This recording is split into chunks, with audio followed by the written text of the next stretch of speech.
God gave us another opportunity.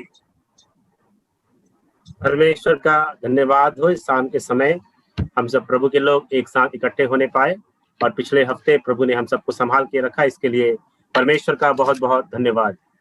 And it is again nice to see my dear brother Praveen Devagan after long time. Maybe there is a few weeks of gap. Now we have thank God for Praveen. Yes. परमेश्वर का धन्यवाद कि sir से और मुझे भी आपस में मिलने का मौका मिला, तो परमेश्वर को बहुत बहुत धन्यवाद। Yeah, we'll continue our study. We have started 13th and 14th chapters of Book of Acts, which is Paul's first missionary journey. और हमने जो पिछले कक्षाएं हैं उसमें प्रेरितों के काम 13 और 14 अध्याय का शुरुआत किया था, जिसमें पौलुस की प्रथम प्रचार यात्रा के बारे में हमने कुछ बातों को अध्ययन किया था। So in 13th chapter we have seen that in the first step from Antioch, and from Antioch they started and they went to Seleucia, which is in the Cyprus, in the region of Cyprus. Seleucia is the first place. और अंताकिया की कलीसिया से ये यात्रा शुरू हुई थी और पहला स्थान जहां पर वो पहुंचे वो सिलूकिया नाम की जगह है, जो साइप्रस नाम के एक जगह है, उसमें पाया जाता है। It is in the fourth verse of 13th chapter. और 13 अध्याय के 4 वचन में हम इस पद को पाते हैं, साइप्रस और सिलूकिया के बारे में। And in 6th verse we see that they went to Paphos, the other second place. और 6वें वचन में हम देखते हैं कि ये लोग वहां से आगे बढ़कर पाफुस नाम की जगह पर पहुंचे। And this is where Paul had condemned a wrong prophet. You know, we see about him here in 6th verse. और यहाँ 6वें वचन में हमने ये देखा कि वहां पर पौलुस जो है एक झूठे भविष्यवक्ता, जिसका जो एक यहूदी टोना है, झूठा भविष्यवक्ता है, उसको उसने उसके गलतियों के बारे में बताया। But there was a Roman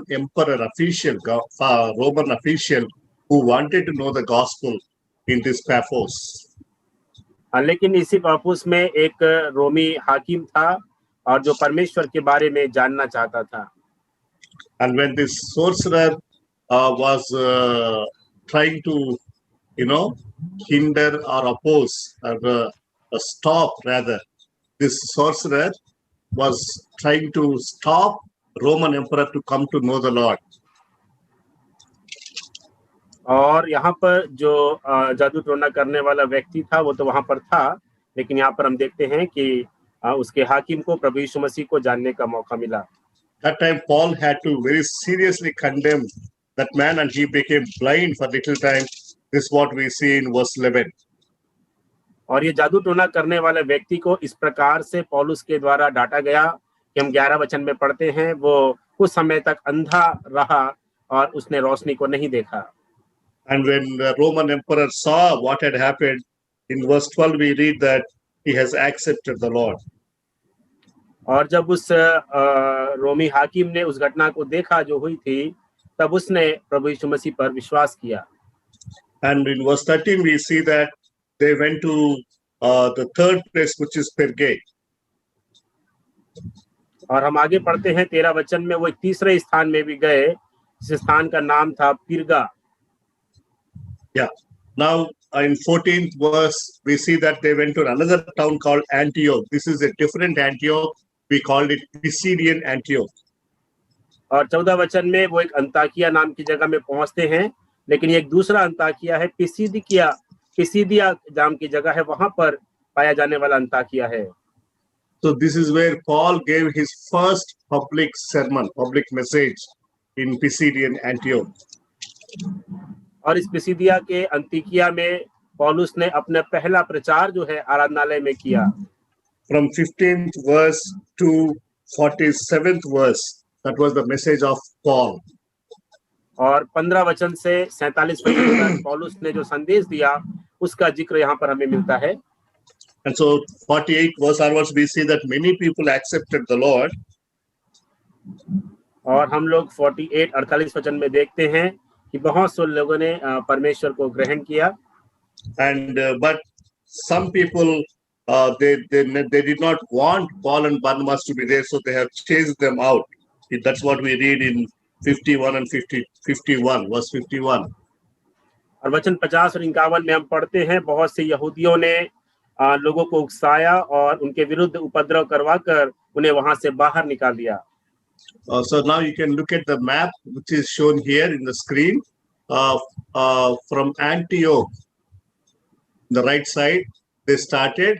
They came to Salamis, that is the first place. Next, they went to Paphos, that is the second place. And then they went to Perge, and then they went to Pisidian Antioch. That curve you can see.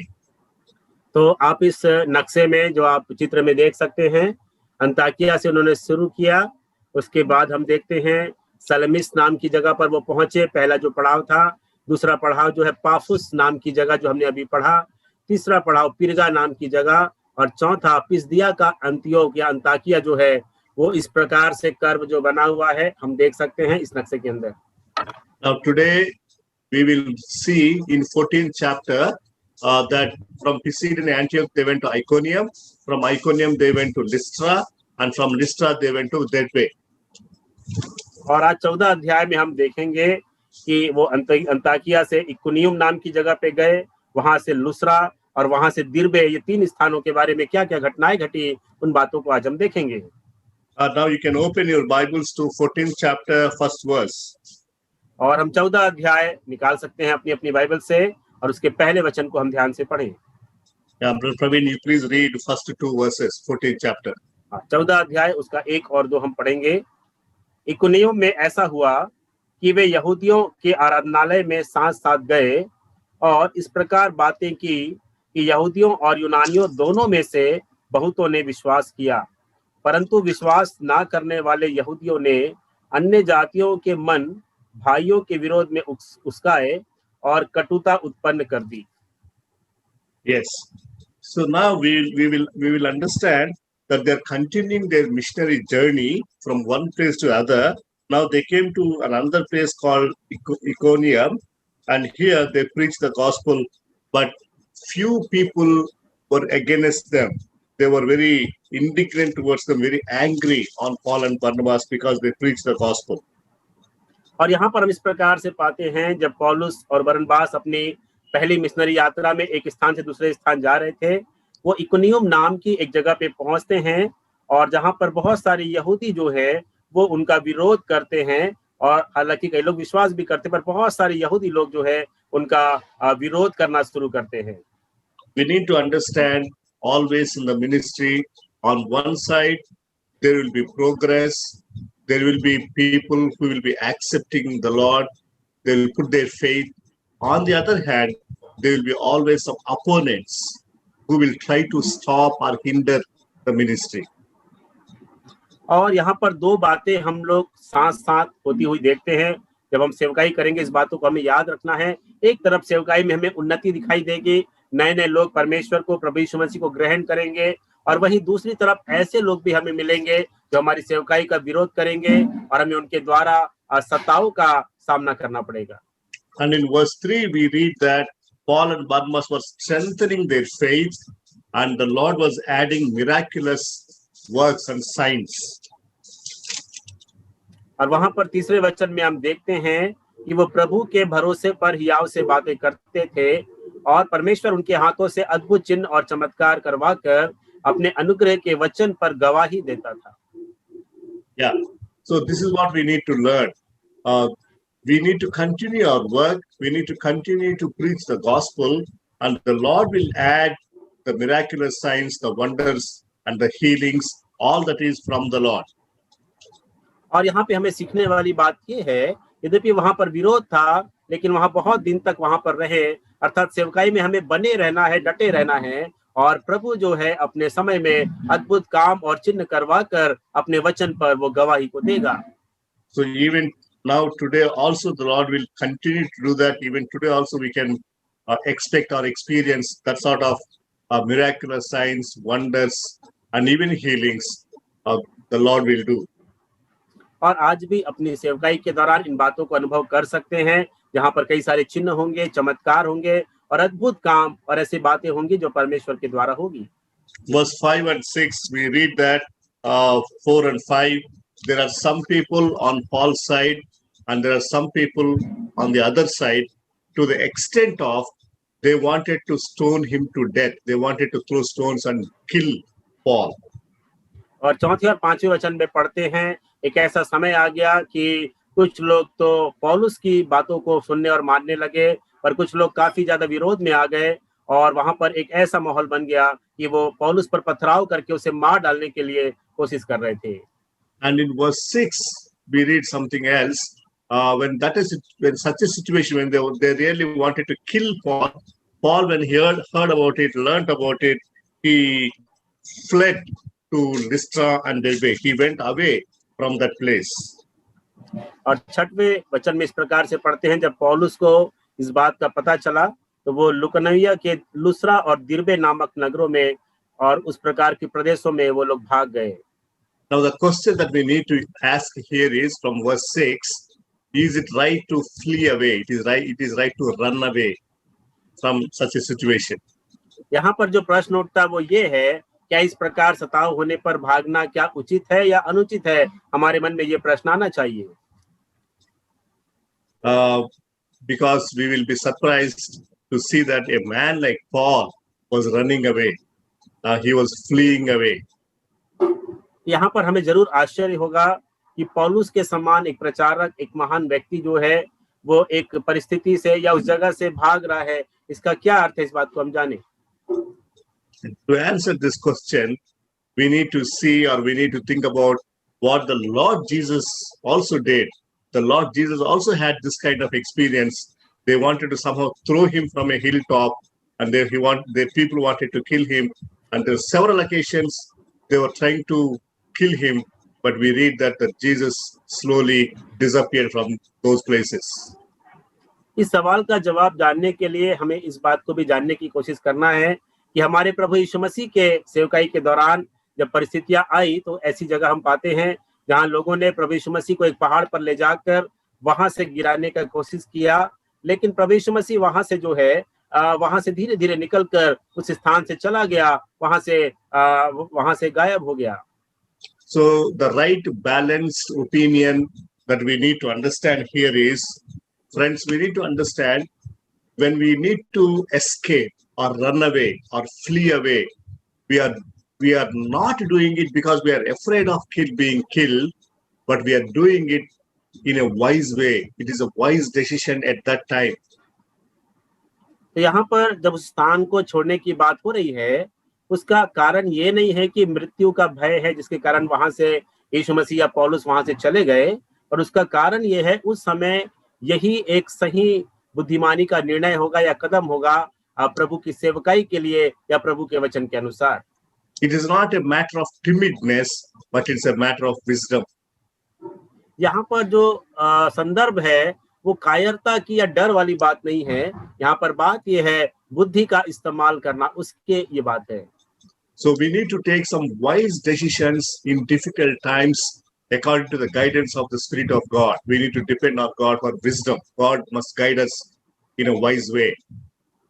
और कई बार हमें इस प्रकार के निर्णयों को लेना पड़ता है बुद्धिमानी के साथ, परिस्थिति के अनुसार और उस समय का जो स्थिति है उसके अनुसार ऐसे निर्णयों को लेना है पवित्र आत्मा की अगुवाई में। इस बात को भी हमें सीखना है। Anyway, a day will come in our lives where we will die. We will be killed or we will die. But we should not unnecessarily invite trouble. We should not unnecessarily get into trouble and be killed before God's time. That is what we are trying to say here. देखिए, एक दिन तो हमें अपने प्राण छोड़ना ही है, हमें मृत्यु में जाना है, लेकिन अपनी तरफ से हम मृत्यु को या तकलीफों को ना बुलाएं और बिना प्रभु के समय आए उससे पहले अपने द्वारा ही मृत्यु को प्राप्त ना हो, उसके लिए हमें परमेश्वर की बुद्धि के द्वारा निर्णय लेने की आवश्यकता है। Yeah, I'll give you an example. There was a missionary by name Adoniram Judson from America to Burma. He was the first American missionary to Burma, Adoniram Judson. Yeah. Adoniram Judson नाम के एक सेवक थे, प्रभु के दास missionary थे, जो America से Burma चले गए पहली बार प्रभु की सेवकाई करने के लिए। And he was troubled many times. He faced a lot of trials in Burma. They put him in prison and they persecuted him. On the other hand, he had a lot of health issues, disease. He was suffering with a lot of diseases, medical health issues. तो वो जब Burma में थे तो उनका काफी विरोध हुआ। कई बार उन्हें जेलखाने में डाल दिया गया। कई बार उन्हें कई सारी बीमारियां, कई सारी ऐसे दुर्बलताएं, निर्बलताएं जो शारीरिक हैं, उनके जीवन में बहुत ज्यादा उन्हें प्रभावित करने लगी। And as a result of all those persecution, trouble, trial, sickness, imprisonment, many times he wanted to die. And he used to pray, Lord, take me into glory. I want to come and be with you. Please take me, Lord. और ये सारी समस्याओं के बीच में कई बार Adoniram प्रार्थना करते, हे प्रभु मुझे उठा ले, मुझे अपने पास ले ले और अपनी महिमा में मुझे शामिल कर ले, अर्थात मेरी मृत्यु हो जाए। And again, Adoniram Judson understood that he has a lot of work in Burma. Though it is good that for him to die and to be gone and to be with the Lord, it's always better. As Paul said in Philippians, for me to live is Christ, to die is gain. But Adoniram Judson understood that there is work for him in this world, the mission for which God has sent him to Burma. और Adoniram जो है वो हालांकि उनको ऐसा लगा कि प्रभु के पास जाना बहुत ही उत्तम बात है, जैसा कि पौलुस भी कहता है, मेरे लिए जीवित रहना मसीह है और मर जाना लाभ है। लेकिन ये भी उन्होंने देखा कि बर्मा में बहुत सारा मिशन का काम है जो बाकी है, और इन बातों को देखते हुए उन्होंने इस बात को समझा कि मुझे दुनिया में रहना भी जरूरी है। And finally, he made a prayer to God like this: Oh Lord, please allow me to live till I complete the total translation of Bible into Burmese. And please allow me to live till I establish a church with 100 believers, at least 100 believers. That was the prayer of Adoniram Judson. तो Adoniram पहले ये प्रार्थना करते थे समस्याओं को देखकर कि प्रभु मुझे उठा ले और मेरी मृत्यु हो जाए, मैं आपके पास आ जाऊं। लेकिन बाद में उन्होंने इस बात को जब समझा कि कार्य की आवश्यकता है, वो ये प्रार्थना करने लगे कि प्रभु मुझे अनुमति दे कि मैं यहाँ पर बाइबल ट्रांसलेशन जो यहाँ की लोकल भाषा, क्षेत्रीय भाषा में जब तक ना करूं तब तक मैं जीवित रहूं, और जब तक 100 लोगों की कलीसिया यहाँ पर स्थापित ना हो जाए तब तक मुझे मृत्यु ना आए। इस प्रकार से वो प्रार्थना करने लगे। So brothers and sisters, we don't need to misunderstand, or we don't need to be afraid to say that when we are running away, fleeing away, it is a part of the plan. It is not, we are not timid, we are not afraid. It's not the case, but it's only being wise. You know, God knows when to take us into heaven. It is in His time. तो प्रिय भाई बहनों में इस बात को जानना है कि यहाँ पर कायरता वाली या डर वाली बात नहीं है। परमेश्वर के नियुक्त समय तक हमें कार्य करना है और उसके बाद परमेश्वर की महिमा में प्रवेश करना है। इस बात को हमें जानना, उस आधार पर हम अपने आप को समर्पित करते हैं प्रभु की सेवा के लिए। So, in order for missions and ministry, we need to continue to live for some more time. And that's what Paul and Barnabas did in verse 6. They fled away, they ran away to Lystra and Derbe, but they were continuing the gospel work, the missionary work. और यहाँ पर हम देखते हैं 6वें वचन में उन्होंने उस स्थानों को छोड़ दिया और वहां से वो सुसमाचार सुनाते हुए आगे के क्षेत्रों में चले गए। कुछ समय के लिए उन स्थानों को छोड़ दिया। तो हमें कई बार इस प्रकार से बुद्धिमानी के साथ वहां पर कुछ जगहों को अगर हम भागने की या छोड़ने की जरूरत पड़ती है, ये एक बुद्धिमानी का निर्णय पवित्र आत्मा की अगुवाई में ले सकते हैं। So those of you who are in North India, our suggestion to you is this from God's word. When such situations comes, please be wise. Don't invite troubles. If you need to escape, run away from a place for the sake of ministry. Please keep that in mind. For the sake of the ministry, if you have to live for a little more time, please don't invite trouble and death, please. तो यहाँ पर जो उनका सुझाव है ये है, अगर हम उत्तर भारत में सेवा कर रहे हैं, कभी ऐसी परिस्थिति आ जाती है कि जहाँ पर हमें वहां से भागना पड़े और अपनी जान बचानी पड़े, तो हम वहां से जा सकते हैं सेवकाई के लिए, अपने लिए नहीं, सेवकाई के लिए, ताकि हम दूसरे स्थानों में और भी समय जीवित रह सकें और प्रभु की सेवा को करें। यहाँ पर एक बुद्धिमानी का निर्णय है, ना कि मृत्यु का डर, ताकि प्रभु के समय पर ही हम उसके पास जाएं। And now the next place that Paul and Barnabas went is Lystra, another important town. और अगली एक महत्वपूर्ण स्थान जहां पर वो सुसमाचार के लिए जाते हैं वो है लुस्त्रा नाम की जगह। Yeah, in 7th verse we read that now at Lystra there was a man sitting who could not use his feet. He was a cripple person from birth and had never walked. और यहाँ पर हम एक वचन को पाते हैं, लुस्रा में एक मनुष्य बैठा था जो पांव का निर्बल था, वह जन्म ही से लंगड़ा था और कभी ना चला था। And verse 9, he listened to Paul speaking, and Paul looking intently at him, seeing that he had faith to be made well. और 9वें वचन में हम देखते हैं वह पौलुस को बातें करते सुन रहा था और पौलुस ने उसकी ओर टकटकी लगाकर देखा कि उसे चंगा हो जाने का विश्वास है। This is another interesting thing that we need to learn in ministry.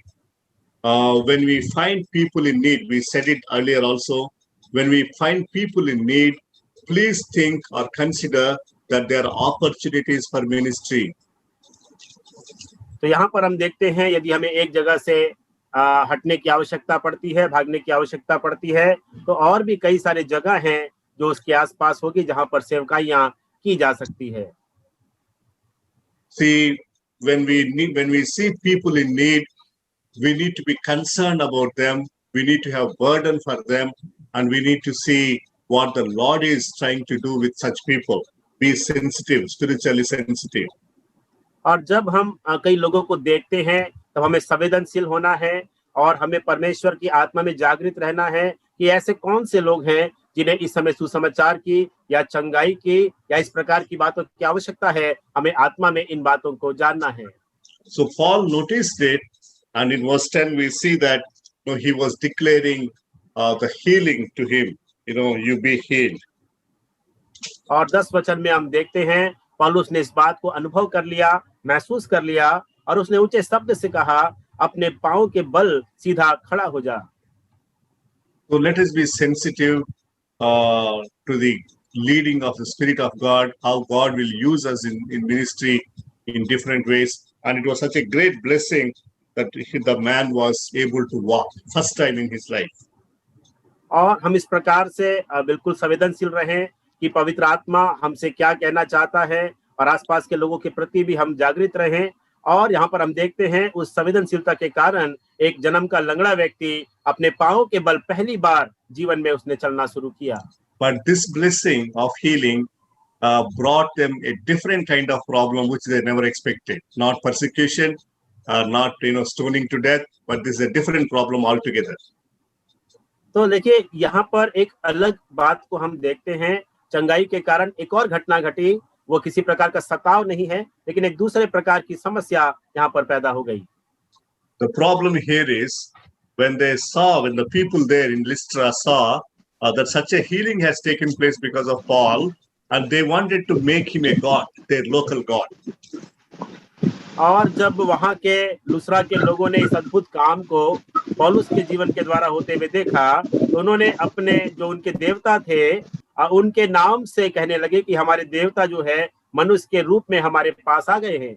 Verse 12 we see that Barnabas they called Zeus and Paul Hermes because he was the chief speaker. और 12 वचन में पढ़ते हैं उन्होंने बरनबास को ज्यूस और पौलुस को हिरमेस कहा क्योंकि वह बातें करने में प्रमुख था। Suppose if you and I are there in that situation where people really want to make us great and appreciate us and garland us and all that, what will we do? How will we react? और मान लीजिए हम इस प्रकार की स्थिति में हैं जहां पर लोग हमारी तारीफ करें, बड़ाई करें और कहें कि आप तो देवता के समान हैं और आप हमारे भगवान हैं या देवता है, तब आप क्या करेंगे?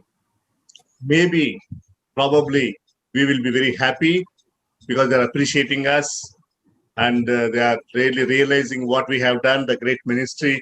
Probably some of us may accept that praise, honor, and all that.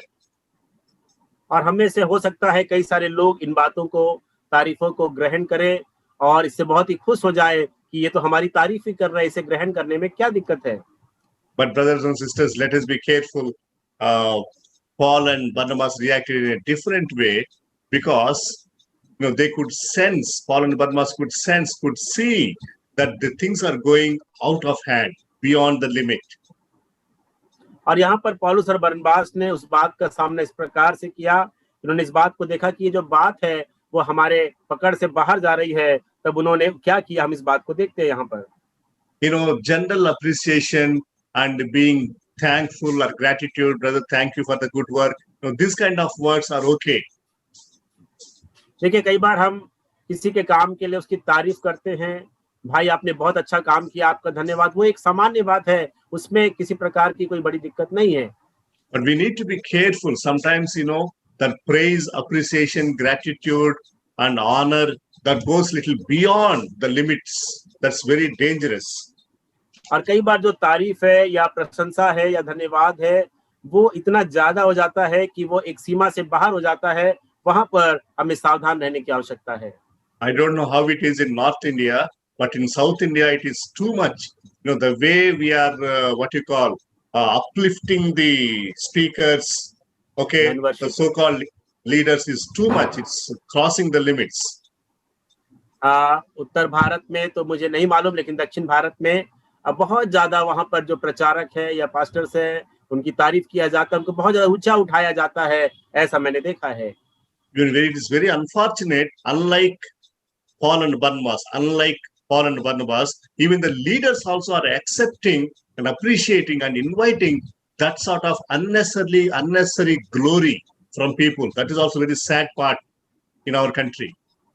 और बहुत ही दुर्भाग्यपूर्ण बात है हमारे देश के अंदर कि कई पास्टर्स और अगुवे जो हैं, पौलुस और बरनबास से हटकर उस महिमा को जो प्रभु की होनी चाहिए उसको ग्रहण करते हैं और उस तारीफ को ग्रहण करते हैं जो उनको नहीं लेना चाहिए। ऐसा कई बार होता है। Yes.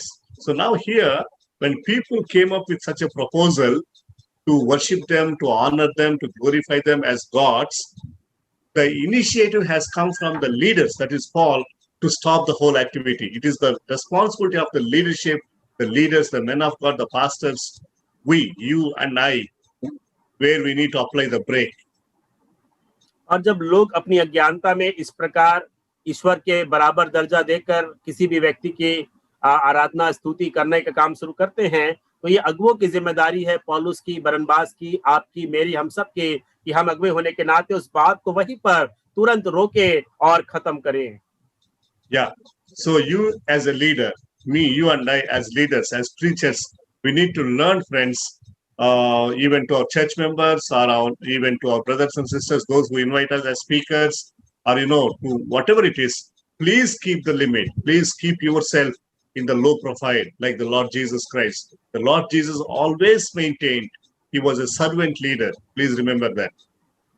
और जब भी हमें कहीं प्रचार के लिए बुलाया जाए या हमारी कलीसिया की बात हो, हम इस बात का ध्यान रखें, उस सीमा का ध्यान रखें, जैसे प्रभु यीशु मसीह एक सेवक अगुवा के रूप में उसने काम किया और अपने आप को एक निचले स्तर पर रखकर किसी प्रकार की सांसारिक प्रसिद्धि और उन बातों से दूर रखा, हम भी उन बातों को बिल्कुल ध्यान में रखें। Let us please not unnecessarily exalt ourselves. That's not needed. Give all the glory to God and God alone. और किसी भी समय हम अपनी तारीफ, अपनी बड़ाई और अपने नाम को ऊंचा ना करें, सारी महिमा प्रभु को दे, उसी की आवश्यकता है, हमारी बड़ाई की आवश्यकता नहीं है। Yeah, even see what Paul has done here in verse 15 and 16.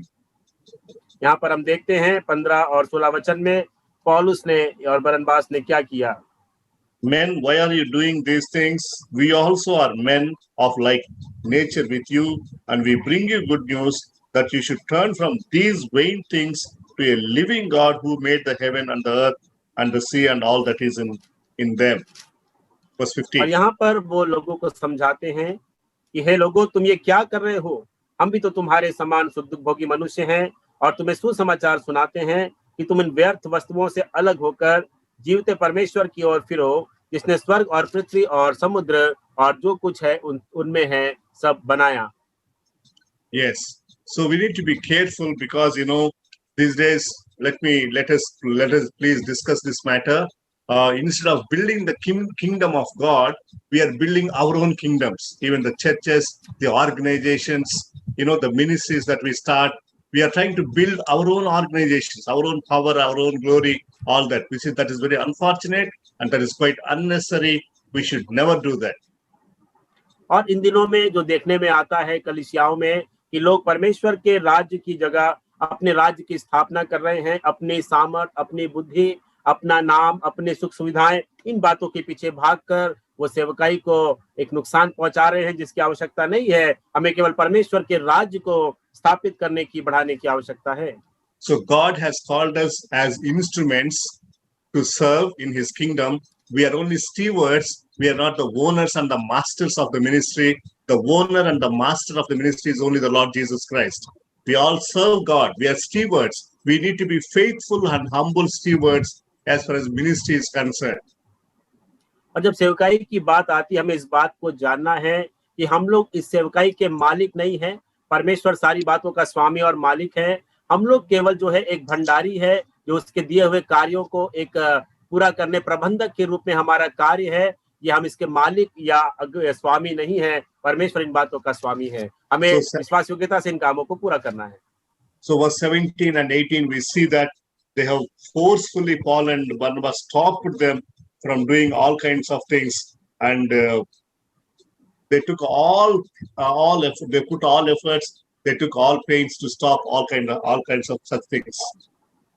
और 18 वचन में हम पढ़ते हैं कि पौलुस और बरनबास ने बड़ी कठिनाई से लोगों को रोका कि इस प्रकार का जो बलिदान या जो भी वो पूजा का कार्य कर रहे थे उससे उन्हें मना करे, और उन्होंने रोका। And something else has happened in verse 19. और 19 वचन में एक फिर दूसरी बात, एक अनोखी बात यहाँ पर होती है। That is very surprising to see that in the same place where they were almost worshipped, almost made as God, in the same place, there were some people from different, Iconium and other places, and they were again started stoning him to death. और देखिए, अभी कुछ ही समय पहले जिस स्थान पर उनकी आराधना और स्तुति या तारीफ की जा रही थी, उसी स्थान पर कुछ यहूदी लोग अंताकिया और इकोनियम से आकर लोगों को मिला लिए और उसी स्थान पर पौलुस पर पथराव करके उसे मार डालने की कोशिश करने लगे। Look at it. It is a little surprising or a little sarcastic. Just then they were worshipped as gods. They were made as big thing, and just then the next moment there was opposition. They almost killed him. So they thought that he was dead, and they dragged him out of the village, and they almost killed him. देखिए, थोड़े समय पहले ही हम देखते हैं लोग उन्हें एक बहुत बड़े देवता के रूप में उनकी आराधना करने को तैयार थे, और कुछ लोग आने के बाद थोड़ी देर में इनका मन बदल गया और ये पथराव करके उस नगर से बाहर निकालने के लिए उनको तैयार हो गए। So this is another thing that we need to bear in mind as leaders and as preachers and pastors. Sometimes there could be some appreciation, and also there will be also persecution. Both will be there in the ministry. और सेवकाई में इन बातों को याद रखना है। कई बार जो है एक तारीफ हमें मिल रही होगी, लेकिन अचानक से उसके बाद एक सताव या विरोध भी तुरंत उसी स्थान में हमारे लिए पैदा हो सकता है। And the most startling thing, the most amazing thing, the most wonderful thing here is Paul, when he was dragged out, being thought as killed and dead, after he got up, he went back into the same village, Lystra. Nobody would do that. If you and I were there, probably we would not have done that. और यहाँ पर एक अद्भुत बात हम पौलुस के बारे में देखते हैं। जिस नगर में उस पर पथराव किया गया, उसे मरा समझकर उसे छोड़ दिया गया। जब उसे होश आया, उसी नगर में जाकर के वो दूसरे दिन फिर प्रचार करने लगा। See, that shows the kind of concern, passion, and love that Paul had towards the people at Lystra. और यहाँ पर हम देखते हैं पौलुस के अंदर जो लोगों के लिए तरस था या प्रेम था या बोझ था, उसकी एक संवेदना को हम देखते हैं पौलुस प्रेरित के अंदर। The spiritual lesson that we need to learn here is this: people may hate you, people may not like you, people may want to kill you, but you and I, as men of God, need to continue to love them and have passion and burden for people. Very important. और यहाँ पर जो आत्मिक शिक्षा ये है मेरे प्रियो, कि लोग हमारा विरोध कर सकते हैं, हमसे नफरत कर सकते हैं, लेकिन मेरा और आपका काम है हम लगातार लोगों के लिए प्रार्थना करें, उनसे प्रेम करें, उनके साथ बने रहें और प्रेम के द्वारा लगातार उनके लिए हम लोग सेवकाई करें। Yeah, that's what happened in my ministries sometimes back. There were some people who were trying to cause trouble to me, put me in trouble, but the Lord gave me that grace to love them, accept them, pray for them, care for them, and even visit them. और sir की सेवकाई में कुछ समय पहले कुछ लोगों ने इस प्रकार विरोध को पैदा किया, लेकिन परमेश्वर ने उन्हें अनुग्रह दिया कि प्रभु के दास ने उनके लिए प्रार्थना किया, उनसे बातचीत किया, उनसे मुलाकात किया, उनसे अपने प्रेम को जो मसीह में है उन्होंने प्रकट किया। And let me encourage you, my dear brothers and sisters. This truth is very valid and right, even in the case of those who persecute us. There could be any people, even religious like BJP or XYZ. I just don't want to take any names, but they may trouble you, but you continue to love them. You continue to pray for them. You continue to visit them whenever you get opportunities. और हमें इस बात को जानना है, सेवकाई के दौरान कई ऐसी संस्थाएं या ऐसे मंच होते हैं, जैसे आप जानते हैं बीजेपी और कई जो विरोधी है, और वो भले हमारा विरोध कर रहे हैं, हमें लगातार उनके लिए प्रार्थना करना है, उनसे प्रेम करना है और उस प्रेम में हमें बने रहना है। ये हमारी सेवकाई के अंदर आता है। So remember these principles. When there was necessary, they ran away from the place, they fled away from the place, and when there were opportunities, they again went back to the place and showed their love. Okay, we need to decide, take the decision according to the time and the situation. और जब एक परिस्थिति आई तब वहां से एक जगह से उन्हें जगह छोड़कर जाना भी पड़ा, लेकिन यहाँ पर हम देखते हैं जब वहां पर प्रचार करने के लिए अवसर है, वो उसी जगह दोबारा उसी विरोध की जगह में जाने भी तैयार हो गए। तो पवित्र आत्मा की अगुवाई में बुद्धि और ज्ञान के द्वारा हमें एक निर्णय को हमें करना होगा। So in verse 21 we read that 20 and 21 we read that the next day after visiting Lystra, the next day they went to Derbe. This is the final 7th place in the first missionary journey.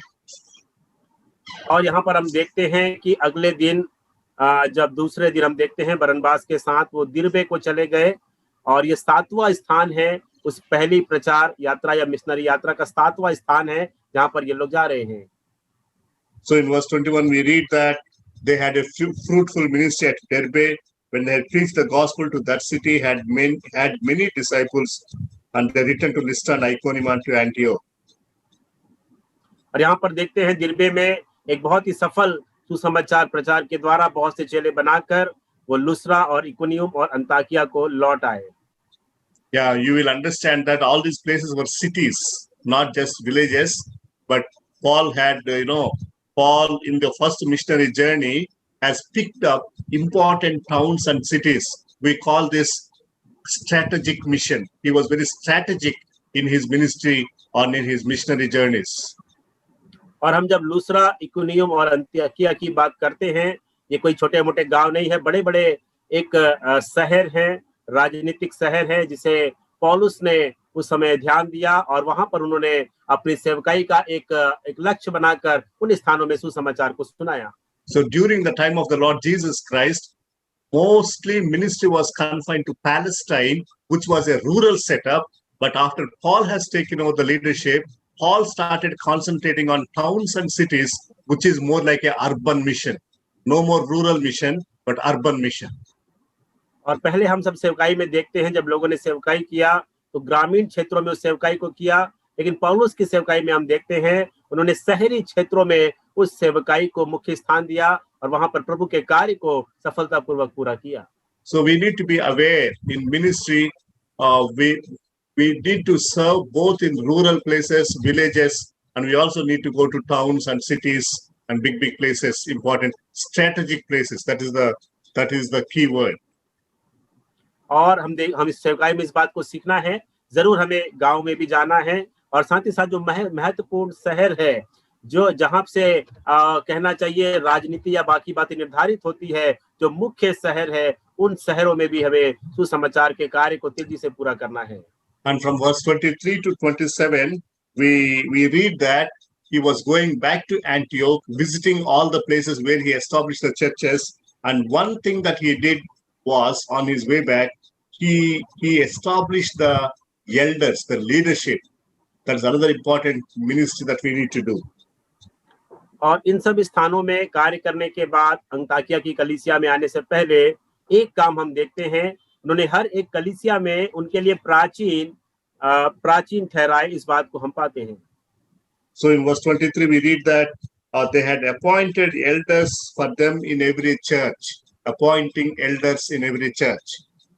और यहाँ पर 23 वचन में हम पाते हैं उन्होंने हर एक कलीसिया में उनके लिए प्राचीन ठहराए। याद रखें, हर एक कलीसिया में किस प्रकार उन्होंने कार्य किया, उन्होंने प्राचीन ठहराए।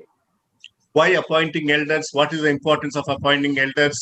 It is to continue the ministry after we are left, after we are gone. और ये प्राचीनों का या अगुवों का काम क्या है? पौलुस और बरनबास के जाने के बाद उस सेवकाई को आगे लेकर के चलना, आगे बढ़ाना, संभालना, ये उस कलीसिया के प्राचीनों का काम है। You and I cannot be everywhere, every time. और मैं और आप हर समय हर जगह उपस्थित नहीं हो सकते हैं। You may start the ministry, you may do something, and you may have to leave to other place. But there should be some people over there who will continue the ministry after you are gone. और हमें किसी एक जगह में हमने सेवकाई शुरू किया और वहां से कुछ समय बाद हमें वहां से जाना भी पड़ सकता है, इसलिए उस जगह को छोड़ने से पहले हम कुछ अगुवों को वहां पे तैयार करें ताकि सेवकाई वहां पर चलती रहे और वो उस सेवकाई को चला सके। So preparing successors, preparing the other generation of leaders is very important in ministry. You don't need to continue and do everything. You appoint somebody, you entrust somebody so that they also will continue to do the work. तो सेवकाई में सारा काम या हमेशा हम ही करते रहें ऐसा नहीं है। हमें कुछ लोगों को जिम्मेदारी देना पड़ेगा, प्राचीन की या अगुवों की, जो उस बनाए हुए काम को लगातार आगे लेकर के चले ताकि आप दूसरे जगह जाकर भी सेवकाई को कर सके। So 27 and 28 we read that they came back to Antioch and they shared everything and they have taken a good rest or reflection or whatever. They remained no little time with the disciples. Verse 28.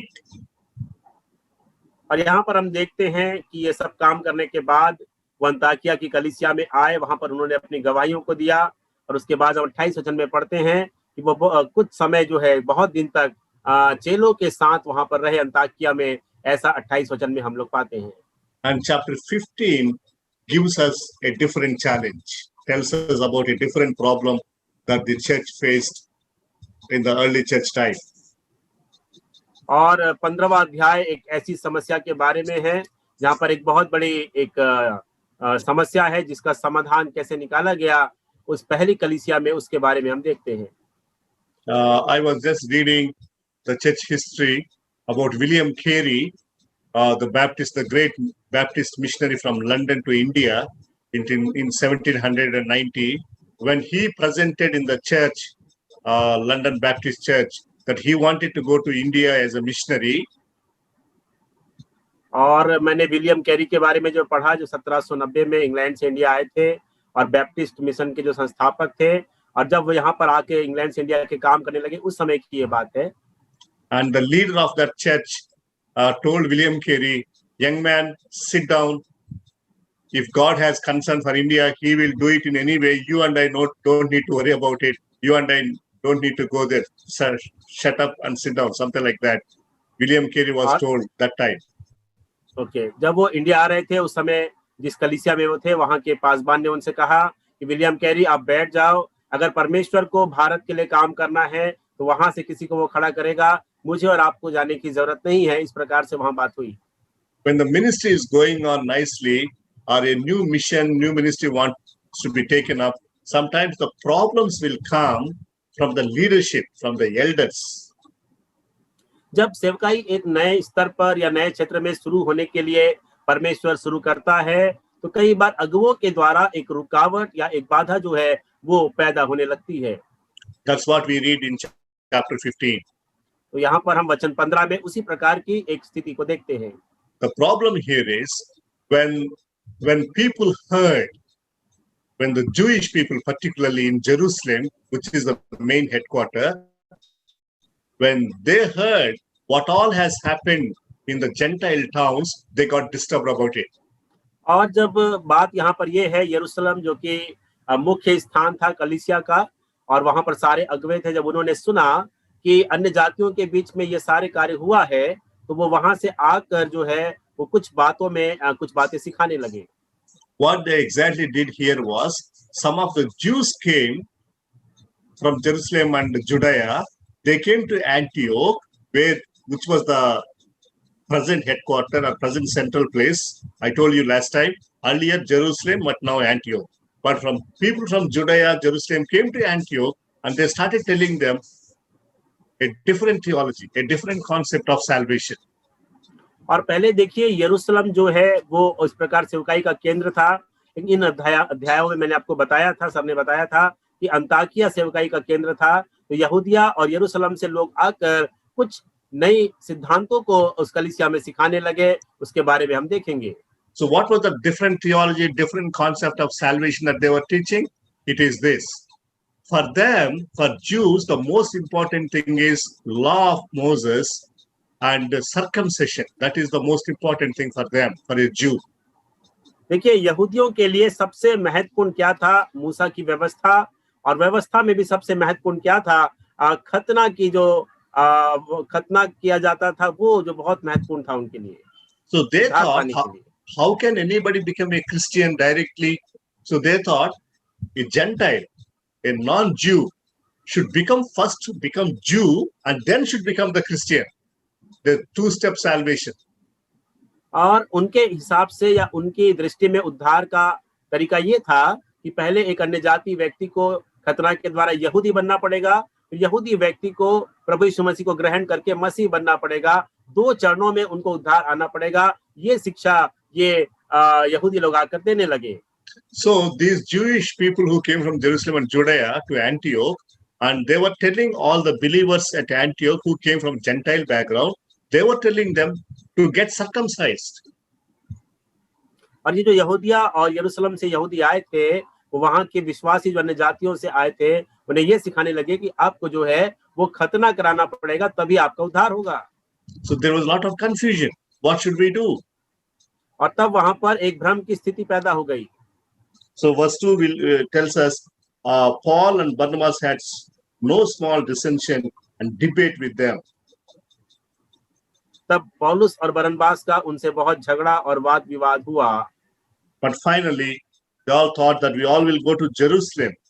Paul and Barnabas and few other believers from Antioch, they all went to Jerusalem. और अंत में ये निर्णय किया गया कि इस बात के लिए पौलुस और बरनबास और कुछ प्रेरित जो हैं वो यरूशलेम में जाएंगे और वहां इस बात का निर्णय लिया जाएगा। So it's good that they have taken up the matter. We call this 15th chapter as the Jerusalem Council. That is the title usually we give, Jerusalem Council. और इस 15वें अध्याय को हम जो नाम देते हैं वो है यरूशलेम की सभा या यरूशलेम काउंसिल, क्योंकि वहां पर इसका निर्णय किया गया था। इस कारण इसका नाम यरूशलेम की सभा है इस अध्याय का। So when they all gathered at Jerusalem, which is the main place, both those believers from Antioch and the believers from the Judaism, okay, all that we call them Judaizers, okay, and they had a lot of discussion and debate. और यहाँ पर हम देखते हैं कि सभा में जो अन्य जातियों से जो लोग प्रभु में आए थे और जो यहूदी लोग थे, वो सारे लोग यरूशलेम पहुंचते हैं और वहां पर एक प्रकार का वाद विवाद और वहां पर एक निर्णय लेने वाली बात वहां पर होती है। Yeah. So here there are 3 important people who spoke. और यहाँ पर हम 3 महत्वपूर्ण लोगों को स्थान पर देखते हैं। The first one is Peter in verse 6. यहाँ पर हम लोग पतरस को देखते हैं। And in verse 12, Paul spoke what all had happened. और 12वें वचन में हम पौलुस को बोलते हुए सुनते हैं कि वहां पर क्या क्या हुआ। And in verse 22, it was James. और 22 वचन में हम देखते हैं कि याकूब जो है वो बताता है कि आगे क्या करना है। Yes. So now leaders started speaking. तो यहाँ पर जो है अगुओं ने इस बात को करना शुरू किया है, अगुओं के द्वारा बात शुरू हुई है। So Peter, let me again recall your memory. In 12th chapter we said that was the last appearance of Peter. After 12th chapter we don't see him again in book of Acts. But here in 15th chapter, 6th chapter we see that Peter was present. Okay, I told you that time also that we will see him in 15th chapter. और देखिए इससे पहले हमने पतरस को 12वें अध्याय में देखा था और उसके बाद पतरस हमें कहीं भी दिखाई नहीं दिया। और अब वो सीधे 15वें अध्याय में इस यरूशलेम की सभा में अगुओं के साथ खड़ा हुआ हमें दिखाई देता है। So very nicely, in a very gentle way, Peter was explaining to the congregation, to the people, how the Lord has been working. You please read from 6 to 11, not now, later, but you will really appreciate the way Peter was, clearly explaining the believers. तो यह वचन 6 से 11 में यदि आप घर पे पढ़े तो आपको समझ में आएगा कि पतरस किस प्रकार से इस बात का वर्णन करता है कि परमेश्वर ने अन्य जातियों के बीच में किस प्रकार उसके द्वारा सेवकाई को किया, और एक अद्भुत रीति से वो बहुत ही साधारण शब्दों में उन बातों को रखता है, अपने विचारों को रखता है। So the big barrier, the big wall that was there between Jews and Gentiles was broken on the cross. Okay, the Lord has taken away. Now, why should we build it again? Why should we bring that separation between Jews and Gentiles? Let us not do that. That was what very clearly Peter was communicating. तो जो पतरस का प्रचार था या जो उसकी बातचीत थी उसका सार ये था कि प्रभु यीशु मसीह ने क्रूस पर यहूदी और अन्य जातियों के बीच जो रुकावट है, जो दीवार है, उसको उस क्रूस की मृत्यु के द्वारा तोड़ दिया है, दूर कर दिया है। तो हम उस दीवार को फिर से क्यों खड़ा करें? अभी यीशु मसीह में अन्य जाति और यहूदी जो है वो एक हो चुके हैं। So, and then now comes Paul in verse 12. He explained what all had happened in the first missionary journey, when he went to Derbe, when he went to Lystra, when he went to Iconium, all those places, how the Lord has really, the Spirit of God, the Spirit of God was at work. Paul explained. और 12वें वचन में इस प्रकार से पाते हैं, पौलुस अपनी प्रथम प्रचार यात्रा के बारे में बताने लगा कि उसके द्वारा जब वो पिरगा में था या लुस्रा में, दिरबे में, इन स्थानों में परमेश्वर ने उसके द्वारा अन्य जातियों में क्या क्या काम किए, अद्भुत चिन्ह और चमत्कार दिखाए, इस बात का उसने वर्णन किया। And now in verse 13, as I said, James started speaking by quoting the scriptures, what Simeon the prophet has prophesied, so that he was explaining. और याकूब जो है वो परमेश्वर के वचन से बातचीत करता है कि समौन के द्वारा कौन सी भविष्यवाणी हुई थी और बाइबल में कौन सी भविष्यवाणी जिसके द्वारा इन बातों को हम समझ सकते हैं। I think you remember I told you earlier, this James is different. This James is brother of the Lord Jesus, half brother of Jesus, and that James who was killed in 12th chapter was brother of John. James and John, sons of Zebedee. That James is different, and this James is different.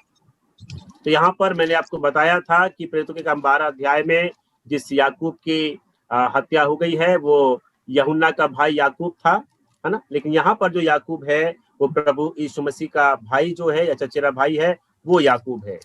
So friends, we are seeing here that three important leaders, Peter, Paul, and James, they took it upon themselves and they clarified the issues and they really taught proper theology, proper basics, and this is a very historical thing, this Jerusalem Council. और यहाँ पर हम देखते हैं मेरे प्रियो, इन तीनों व्यक्तियों ने, पतरस, पौलुस और याकूब ने बहुत ही एक व्यवस्थित तरीके से, सुंदर तरीके से बातचीत किया, प्रभु के वचन के अनुसार बातचीत किया और यरूशलेम की सभा में इस समस्या का समाधान भी निकाला गया। And James was giving some proposals, some suggestions for the future. Verse 20, okay, circumcision is not needed, but we'll suggest Gentiles to abstain from certain things, like, eating from the, let's read verse 20. What should 20 वचन को हम लोग, yeah, please read. 20 वचन हम लोग पढ़ेंगे कि याकूब ने खतना करने के लिए तो नहीं कहा, लेकिन कुछ बातों को हैं, परंतु उन्हें लिख भेजे कि वे मूर्तों की अशुद्धताओं और व्याभिचार और गला घोटे हुओं के मांस से और लहू से दूर रहे। So I was reading one commentator for this chapter. That commentator wrote nicely like this: Peter spoke about the past, it seems, in the past. Paul spoke about the present, what was happening now, and James spoke about the future. और एक टीकाकार ने जब प्रभु के दास अध्ययन कर रहे थे इस बात को बताया कि जो पतरस है वो पुराने समय में परमेश्वर ने क्या क्या किया उस बातों को बताया, पौलुस ने वर्तमान में उनकी सेवकाई यात्रा में क्या क्या किया उस बात को बताया, और याकूब ने भविष्य में उन्हें अन्य जातियों को क्या क्या करना है, उस बात को प्रकट किया। बहुत ही सुंदर तरीके से इसी अध्याय में हम समझते हैं। So now I want to really, say a few things about how the leadership had handled the problem, how they dealt with the issue here. Paul, Peter, James, and all the leaders and elders at Jerusalem church.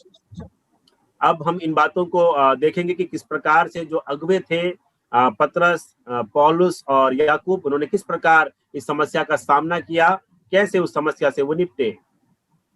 So brothers and sisters, we really need to understand, we need that maturity to deal with the issues, with the problems, and God should really give us grace. This was a very big issue, but God really helped them to solve and resolve the issue, and they arrived at a very proper conclusion. So मेरे प्रिय भाई बहनों, ये जो समस्या थी उस कलीसिया के लिए, आरंभिक कलीसिया के लिए बहुत बड़ी समस्या थी, लेकिन परमेश्वर के अनुग्रह से उन्होंने किस प्रकार समस्या का सामना किया। तो हम भी जब कलीसिया में समस्या आती है, उस बात को सीखें कि हमें कैसे समस्याओं का सामना करना है। So even now, the leadership in the church needs this wisdom. There was both theological answers, and there was also some practical suggestions. We need to be very balanced. Okay, we should not compromise on the theological issues, and we also need to be practical, and we need to arrive at a peaceful solution. और हमें बहुत ही बुद्धिमानी से निर्णय करना होगा कि हम लोग जो हैं धर्म विज्ञान या बाइबल के सिद्धांतों से भी हम समझौता ना करें, और व्यवहारिक रूप जिन बातों को करने की आवश्यकता है उन बातों को हम कहें, उन दोनों को मिलाकर एक व्यवस्थित रूप से हमें एक समाधान निकालने की आवश्यकता है। So even these days also we have a lot of disputes, differences, theological differences, and many people are saying many things. We need to really address these issues. We need to know what the scripture is saying, what the Bible is saying. Okay, we need to be very clear. Let's not compromise on the truth part. So Praveen, your mic is mic got muted. So इन दिनों में जब इस प्रकार की समस्याओं को हम कलीसियाओं में देखते हैं, हमें बहुत ही बुद्धिमानी से इन समस्याओं का समाधान हमें निकालना है ताकि हम परमेश्वर के कार्य में आगे बढ़ सकें। And another important decision that they made was, they said, we'll send two people, Judas and Silas, verse 22, with a letter. We'll put it on a paper and we'll circulate these issues which we have decided about, those things which we read in verse 20. We'll send it to all the churches in Gentile world. और अगली बात यह है, सारी कलीसिया ने दो लोगों को चुन लिया, यहूदा और सिलास को, और उनके हाथ से अंताकिया तक वहां पे एक पत्र भेजने के लिए उनके द्वारा उन्होंने चुना। And verse 24, another important verse, they were making it clear, those people who came to you, to Antioch, they were not sent by us. We did not send them. They came and confused you. They were saying that they did not have our authority.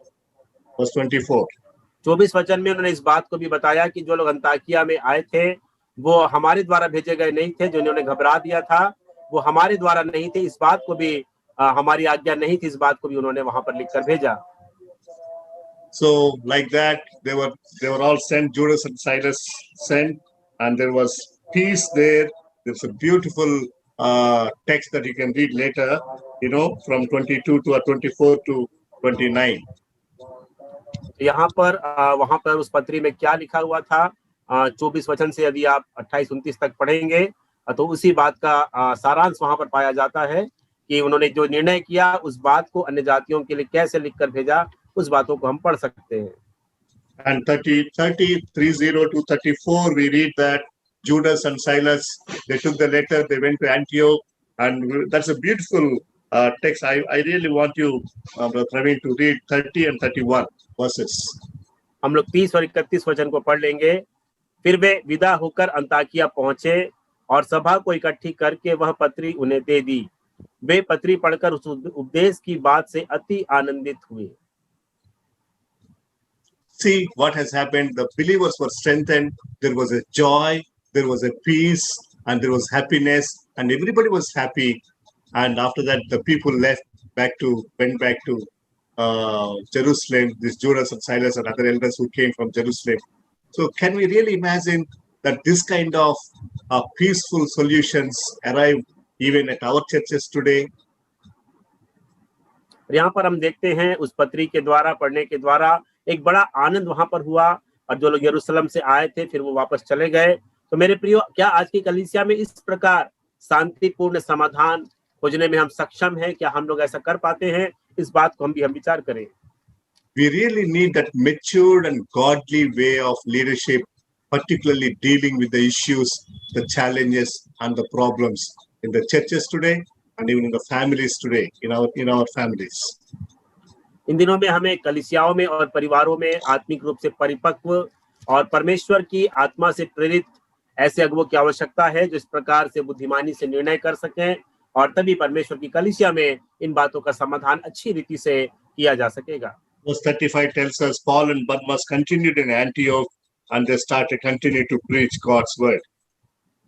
और 35 वचन कहता है, पौलुस और बरनबास अंताकिया में रह गए और अन्य बहुत से लोगों के साथ प्रभु के वचन का उपदेश करते और सुसमाचार सुनाते रहे।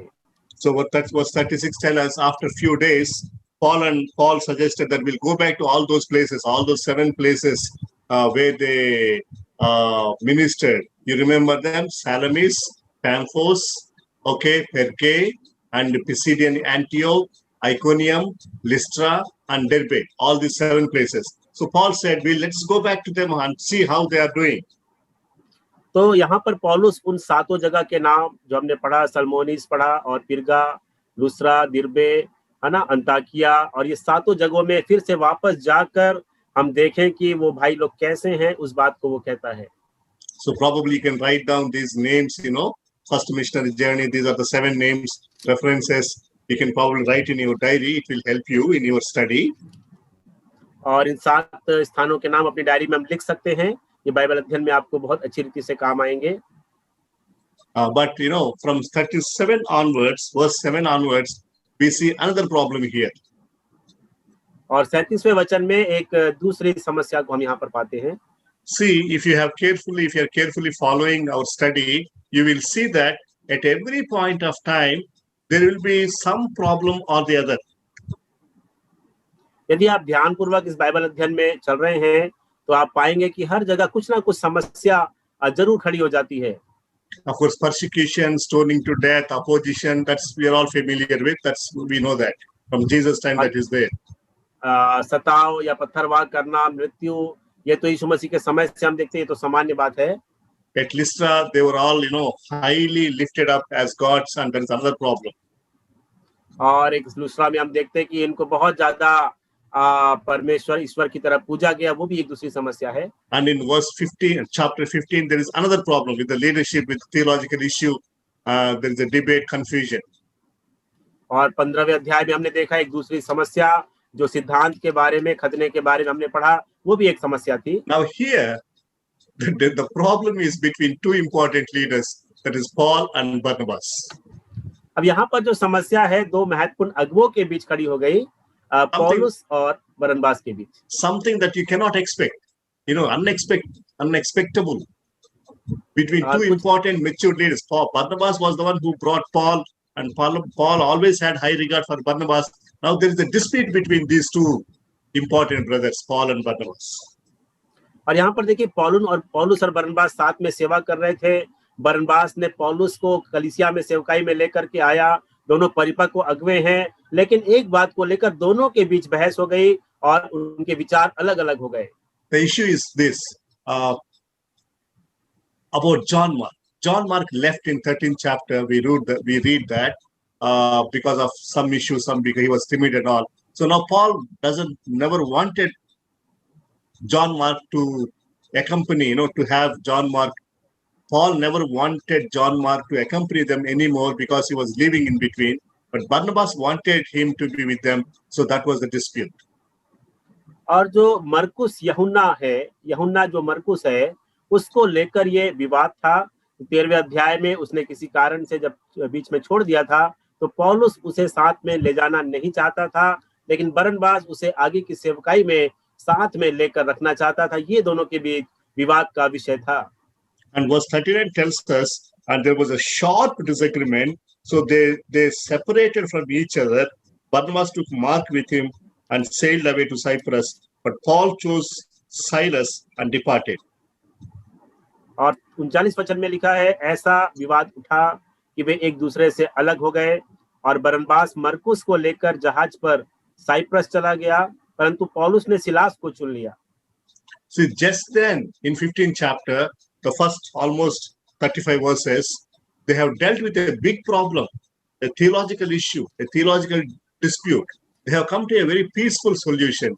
But here it is a small issue actually about John Mark, but they had a sharp disagreement. Very unfortunate. देखिए अभी 15वें अध्याय में 35 वचन तक हमने पढ़ा, इतनी बड़ी एक समस्या का उन्होंने सामना बड़े शांतिपूर्वक तरीके से कर लिया था, लेकिन यहाँ एक छोटा सा एक विषय है मरकुस यूहन्ना को साथ लेने या ना लेने का, उसको लेकर एक बड़ा विवाद उनके बीच में हो गया।